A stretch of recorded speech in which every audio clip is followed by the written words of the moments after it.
கழுகுமலையில் அயோத்தி ஸ்ரீ ராமர் கும்பாபிஷேக விழாவிற்கு ராமநாமம் ஜெபித்தல் நடைபெற்றது.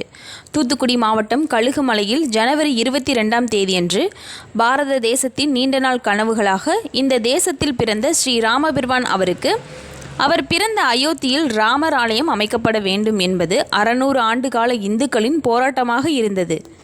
ஸ்ரீ ராமனுக்கு ஆலயம் எழுப்பப்பட்டு கும்பாபிஷேகம் பிரம்மாண்டமாக நடைபெற்றது. கும்பாபிஷேகத்தன்று தூத்துக்குடி மாவட்டம் கழுகுமலையில் கும்பாபிஷேகம் நேரமான 12:20 மணிக்கு கழுகுமலையில் உள்ள சரவண பெருமாள் ஆலயத்தில் சிறப்பு அபிஷேகம் பூஜை நடைபெற்றது. கூட்டாக நின்று ராமநாமத்தை ஜெபித்தனர்.